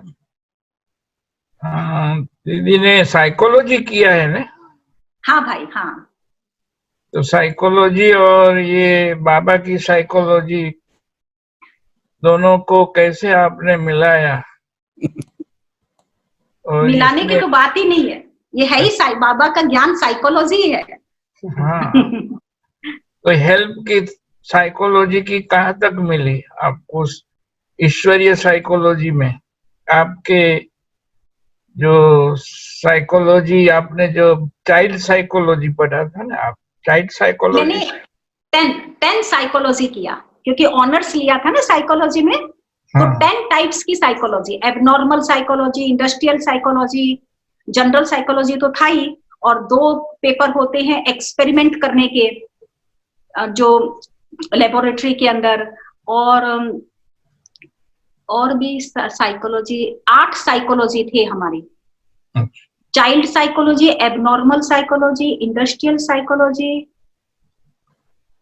अभी तो मैं तो भूल भी गई। अभी सोल साइकोलॉजी सीखने के बाद आपने उस साइकोलॉजी में क्या क्या कमी देखी? ये जो भी साइकोलॉजिस्ट या साइकोलॉजी स्टडी है इस दुनिया की, और बाबा ने जो सोल साइकोलॉजी, मन बुद्धि संस्कार की बताई, हाँ तो इसमें पूरकता कैसे मिली? या तो बड़ा अंतर तो ये है कि सोल की जो अवेयरनेस है, चैतन्य शक्ति का जो एहसास है, एक्सपीरियंस है, वो तो बाबा का ज्ञान से ही होता है। कितने भी बड़े साइकोलॉजिस्ट बन जाए, लेकिन देह से न्यारी में एक शक्ति हूं और इस इंस्ट्रूमेंट से मैं कार्य करा रही हूं, वो एक्सपीरियंस, वो तो बाबा की साइकोलॉजी में ही है। और जो रिफॉर्मेशन है सोल के अंदर, संस्कारों का जो परिवर्तन है, आज भी मैं नहीं कह सकती हूँ कंप्लीट हो गए हम लोग, नहीं, हम सब उसी प्रोसेस में है। 0.1, 0.1, 0.2 ऐसे हमारे अंदर रोज चेंज आता है। तो जो चेंज लाने का है ना, वो बाबा के ज्ञान में, वो साइकोलॉजी नहीं ला सकती। प्यूरिफाई कर दे आत्मा को, परफेक्ट बना दे आत्मा को, वो ज्ञान तो बाबा का ही है। वो लोग तो पर्सनालिटी की बात करते हैं, संस्कार हाँ, हम कहते हैं, वो कहते हैं हाँ, कि पर्सनालिटी अलग-अलग जो पर्सनालिटी होती है।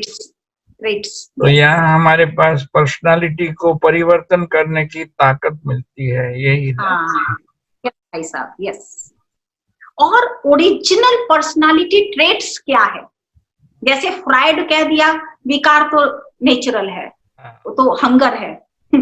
लेकिन बिल्कुल। बाबा ने बताया कि ओरिजिनल पर्सनालिटी ट्रेट जो में आत्मा की है वो प्योरिटी है, उसमें ताकत रहती है, वी आर कंफर्टेबल, तो स्ट्रेंथ रहती है। वो लोग तो उल्टा ज्ञान देते हैं। एकदम बिल्कुल ओरिजिनल, उल्टा, हाँ, बिल्कुल ओरिजिनल उल्टा। संस्कार, फ्रॉइड उसका फ्रॉइड की अनुभव साइको हाँ, वो तो बाबा ही कराता है। अच्छा, बहुत अच्छा। Thank you very much. You welcome. अभी आप सबको बहुत फिर बहुत थैंक। इंडिया में अभी हम आओ लोग तो यहाँ पर आना, कब बड़ौदा में। बाबा, जरूर, मैं तो अभी मार्च में भी आई थी। हाँ, आ, पर इतने मार्च मार्च, में आए तो इतनी पहचान नहीं थी ना, अभी पहचान हो हाँ, गई तो फिर आओ हाँ, बड़ौदा में, जरूर। आना जरूर। बड़ौदा तो देखा होगा ना कि नहीं? अभी भाई साहब मैं अभी 2020 में ही मार्च में 5 मार्च को मैं बड़ौदा में ही थी, वहां पर क्लास भी कराया निरंजना बहन के सेंटर पर। अच्छा, अच्छा, अच्छा। हाँ, मुझे आपका मालूम नहीं था उस टाइम तक। ओके, नेक्स्ट फिर टाइम जब मिलेंगे, आए मधुबन में भी मिलेंगे। जरूर जरूर, नेक्स्ट टाइम आपको जरूर जरूर आना है बड़ौदा, आपको बहुत अच्छा लगेगा, ठीक है? इस जरूर जरूर। से मिल करके। थैंक यू भाई साहब, थैंक यू। अभी 2 मिनट बाबा की याद में बैठते हैं, हाँ, आप बाबा को लेकर याद आए करते फिर हैं। पूरा करेंगे। हाँ, हाँ भाई, हाँ। ओम शांति। शांति।